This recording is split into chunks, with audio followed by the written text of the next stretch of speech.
Hello दोस्तों, कैसे हैं आप सब। Welcome to MR academy. आज हम लोग बिहार स्पेशल की सीरीज में पर्सनालिटीज़ को बढ़ने वाले हैं। जैसे आपने बहुत सारे व्यक्तियों के नाम सुने होंगे जो बिहार से संबंधित हैं और उनका स्वतंत्रता संग्राम में काफ़ी सारा योगदान आपको देखने को मिलता है। तो वैसे ही एक एक शख्सियत को हम लोग एक एक वीडियोज़ के माध्यम से कवर करने का प्रयास करेंगे। तो आज हम उस शख्सियत की बात करना चाहते हैं जिनके बारे में शायद इतिहास में बहुत ज़्यादा नहीं बताया गया है और इतिहास में उनके बारे में भी बहुत कम जानकारियां हैं। हम लोगों ने बहुत सारे व्यक्तियों के नाम सुना होगा। हम लोग वीर कुंवर सिंह जी का नाम सुनते हैं, बिहार से सच्चिदानंद सिन्हा, डॉक्टर राजेंद्र प्रसाद जी, श्री कृष्ण सिंह जी हो गए। तो ये ऐसे व्यक्तियों के नाम काफ़ी सारे सुनने को मिलता है।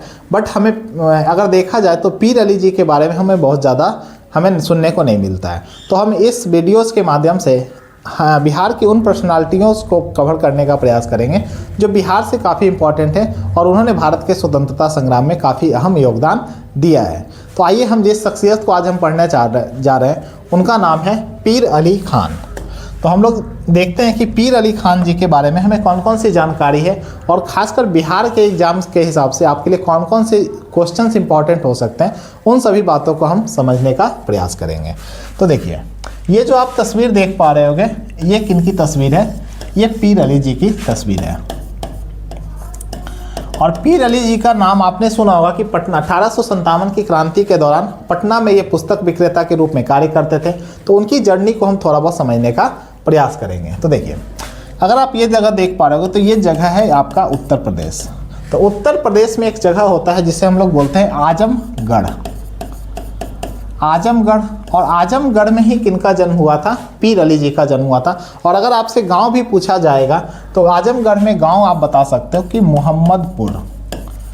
मोहम्मदपुर गांव है, जहां पे कि इनका जन्म कब होता है? 1812 एडी में इनका जन्म होता है। अब होता है क्या, जन्म के लगभग 7 साल के बाद, जन्म से 7 साल के बाद ये कहाँ चले जाते हैं? ये जो व्यक्ति थे वो यहाँ से उठ करके कहाँ चले गए थे? पटना में। और पटना में ही आकर के क्या करते हैं, यहाँ पे ही वो रहना या यहाँ पे वो गुजर बसर करना शुरू करते हैं। पटना में भी अगर देखा जाए तो इनकी जो मुलाकात होती है एक व्यक्ति से होती है जिनका नाम था मीर अब्दुल्ला। मीर अब्दुल्ला जी से इनकी मुलाकात होती है और उन्हीं के साथ ये रहते हैं। बाद में आगे चल करके मीर अब्दुल्ला के सहयोग से ही ये क्या करते हैं, पटना में एक पुस्तक की दुकान खोलते हैं। पुस्तक की दुकान खोली जाती है किनके द्वारा? मीर अब्दुल्ला की मदद से ही इनको मिलता है। अब ये जो है हमने यहाँ तक की जर्नी पढ़ी, इसमें अगर ये देखा जाए तो पुस्तक विक्रेता होने के बावजूद भी इन्होंने 1857 की क्रांति में कैसे अपना अहम योगदान देते हैं उसके बारे में चर्चा करते हैं। तो देखिए, ऐसा तो था नहीं, अंग्रेज़ों से कई सारे लोगों की क्या थी, पहले से नाराज़गी थी। तो अंग्रेज में भी देखा जाए तो जो बहुत सारे ईस्ट इंडिया कंपनी के लोग रहे होंगे या जो बहुत सारे सैनिक रहे थे, क्या वो सभी सैनिक अंग्रेज की नीतियों से खुश थे? तो जवाब है नहीं। क्या उनके अंदर असंतोष था कि नहीं? तो वो असंतोष की भावना पहले से भी थी। ये चीज़ हो गया। इसी में एक व्यक्ति का नाम सामने सब उभर करके आता है जिनका नाम था मौलवी मेहंदी। उनका नाम क्या है? मौलवी मेहंदी। मौलवी मेहंदी कौन थे? तो पटना के अंदर अगर देखा जाए ना तो पटना पुलिस के अंदर ये कार्यरत थे व्यक्ति। और मौलवी मेहंदी की मदद से ही क्या करेंगे, पीर अली जो होते हैं बहुत सारा बंदूक वगैरह क्या करते हैं, इकट्ठा करते हैं। तो बंदूक वगैरह इकट्ठा करने में पीर अली जी की मदद किसने की थी? मौलवी मेहंदी ने। मौलवी मेहंदी से संबंधित एक कहानी भी है जिसे हम लोग आगे पढ़ेंगे। अब होता क्या है, जिन सैनिकों, जैसे ईस्ट इंडिया कंपनी के जिन सैनिकों में असंतोष की भावना थी तो उनमें देश प्रेम जगाने का काम कौन कर रहे थे? देश प्रेम जगाने का काम किया जा रहा था पीर अली जी के द्वारा। इन्होंने अपने पुस्तक की दुकान से कई सारे पर्चे बांटे। पर्चे या गुप्त संदेश अगर किसी को पहुंचाना हो तो गुप्त संदेश भी पहुंचाया जाता था इनके द्वारा, पीर अली जी के द्वारा। सैनिकों में असंतोष था तो उनमें देश प्रेम की भावना का विकास करने में किन्होंने अहम भूमिका निभाई? शहीद पीर अली में। उसमें अभी अगर देखा जाए तो जो मौलवी मेहंदी हैं वो दरोगा के पद पर नियुक्त थे। इसमें एक बहुत फेमस कहानी होती है। अच्छा, देखा जाए तो इनका तो जन्म हुआ है 1812 में और इनकी जो इनको जो फांसी दी जाएगी वो होता है 7 जुलाई 1857 को। तो अब इनको जो फांसी दी गई 1857 की क्रांति की जो शुरुआत होती है, 1857 के क्रांति की शुरुआत वो माना जाता है कि मंगल पांडे जी के द्वारा किया गया था। और मंगल पांडे जो होते हैं उनके यहाँ एक जनरल हुआ करते थे जिनका नाम था जनरल बाग। जनरल बाग की वो हत्या करते हैं और इसे ही पहली क्रांति की शुरुआत माना जाता है। ये किस जगह पे हुआ था? तो बैरकपुर छावनी में, बैरकपुर छावनी में। और ये मंगल पांडे जो थे वो किस बटालियन से संबंधित है? तो ये 34वीं बटालियन से संबंधित है। तो ये घटना तो ऑलरेडी क्रम हो चुकी थी। हम लोग आज पीर अली जी के बारे में बात कर रहे हैं, तो हम लोग पीर अली जी की चर्चा करेंगे। अब होता क्या है, पीर अली जो क्या करते हैं, पीर अली पटना के अंदर ये सारी चीज़ें कर रहे थे, पर्चे बांट रहे थे, गुप्त तरीके से गुप्त संदेश पहुंचा रहे थे, लोगों के बीच में देश प्रेम बढ़ाने का प्रयास कर रहे थे। मौलवी मेहंदी जी की मदद से वो कई सारे बंदूकें इकट्ठा कर रहे थे कि किसी न किसी बड़ी घटना को हमें क्या करना है, अंजाम देना है। तो पीर अली एक घटनाक्रम आता है लगभग जो आपका मंथ है जून जुलाई के आसपास, कहीं जून जुलाई 1857।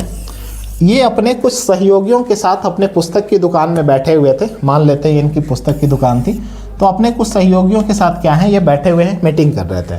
उसी बीच में उस समय जो पटना का कमिश्नर हुआ करता था, ये नाम भी आपके लिए इम्पोर्टेंट हो जाएगा, पटना का कमिश्नर हुआ करते थे विलियम टेलर। विलियम टेलर, कई जगह पे इन्हें विलियम टाइलर भी बोला गया है। तो पटना के कमिश्नर जो थे वो मार्च कर रहे थे, क्योंकि उन्हें ऐसी आशंका थी कि जो विद्रोह 1857 की वहाँ पे बैरकपुर छावनी में हुई है, वैसा ही विद्रोह पटना में भी हो सकता है, तो वैसी किसी स्थिति उत्पन्न ना हो, इसके लिए वो लोग क्या कर रहे थे, पटना कमिश्नर विलियम टेलर जो थे वहाँ पे मार्च कर रहे थे।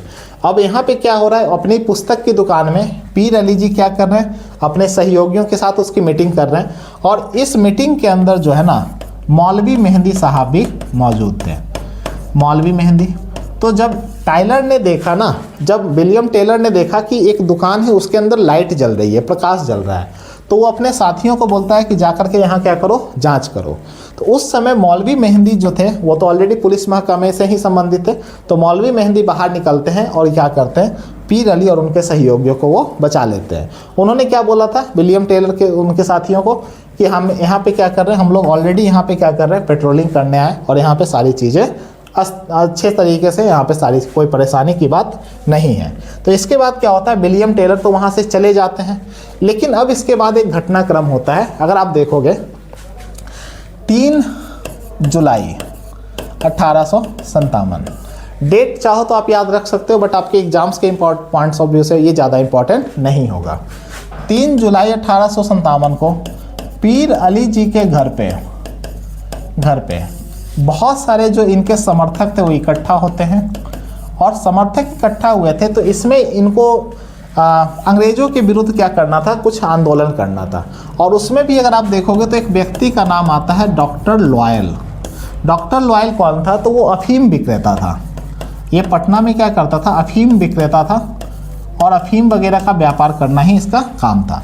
डॉक्टर लॉयल जो था ना, उस समय कहाँ है, गुलजार बाग एक जगह है, गुलजार बाग में एक स्थित है प्रशासनिक भवन है, गुलजार बाग स्थित प्रशासनिक भवन में बैठा होता है।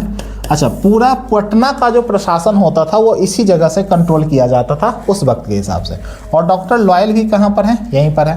पीर अली जी 3 जुलाई 1857 को अटैक कर देते हैं, यानी कि हमला कर देते हैं। किस पर, इनके द्वारा हमला किया जाता है प्रशासनिक भवन पर। और जब प्रशासनिक भवन पर हमला किया गया तो डॉक्टर लॉयल की तरफ से भी क्या बोला गया, फायरिंग के आदेश दिए गए, जिसमें कि दोनों तरफ से काफ़ी सारी कैजुअलिटी होती है।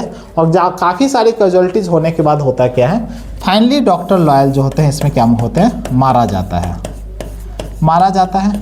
और ऐसा नहीं था कि पीर अली की तरफ से भी काफ़ी लोग शहीद हुए, बट अभी भी क्या थे, पीर अली जी जीवित बच गए थे। पीर अली जीवित थे, बच गए। अब जब जीवित बच गए तो अब इसके बाद प्ले में आता है विलियम टेलर। विलियम टेलर जो था उसने क्या किया, उसने आदेश दिया कि पीर अली को जिंदा या मुर्दा पकड़ा जाए। अब पीर अली को पकड़ने के लिए जो इनके जिन पर भी लोगों को शक होता था, तो ऐसा माना जाता था कि 100 से अधिक लोगों को गिरफ्तार किया गया और उनके साथ बहुत बुरा व्यवहार किया गया। अमानवीय व्यवहार किया जाता है किनके साथ, इन 100 लोगों के साथ। अब इस घटनाक्रम को देख करके पीर अली जी को लगता है कि यार इससे तो अच्छा होता कि हम आत्मसमर्पण ही कर देते। तो आत्मसमर्पण न करके इन्होंने क्या हुआ, फाइनली होता क्या है, 5 जुलाई 1857 को पीर अली जी, हालांकि पीर अली जी ने पहले ही सोचा था कि हम आत्मसमर्पण करेंगे, लेकिन वो 5 जुलाई 1857 को पीर अली क्या होते हैं, गिरफ्तार हो जाते हैं। गिरफ्तार हो गए, और जब गिरफ्तार किया गया तो इनसे केवल एक बात बोला गया कि केवल तुम अपने साथियों के नाम बता दो, हम तुम्हें छोड़ देंगे। बट होता है क्या है, इन्होंने अपने साथियों के नाम बताने से बिल्कुल भी मना कर दिया, और बिना किसी ट्रायल, बिना किसी कोर्ट के अंततः 7 जुलाई 1857 को इनको क्या दे दी जाती है, इनको फांसी की सज़ा दे दी जाती है। ठीक है, तो ये वो व्यक्ति थे जिनके बारे में बहुत कम चर्चा होती है।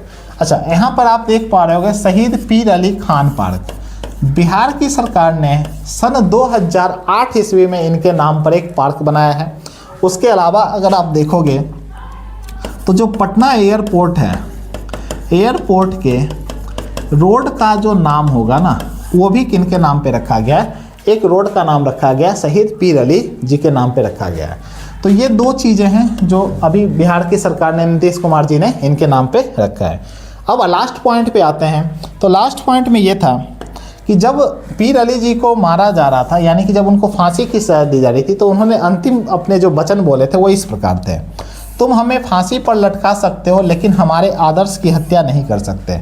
मैं तो मरूंगा ही, मगर मेरे बलिदान से लाखों बहादुर पैदा होंगे जो तुम्हारे जुल्म का खात्मा करेंगे। तो ये तो था हमारे पीर अली जी का योगदान, जो कि हमारे 1857 की क्रांति में आपको देखने को मिलता है। उम्मीद करते हैं ये सीरीज़ आप पसंद कर रहे होंगे। अगर आपको ये पसंद आ रहा है तो प्लीज़ इसे लाइक करें, शेयर करें और सब्सक्राइब करें। Thank you so much.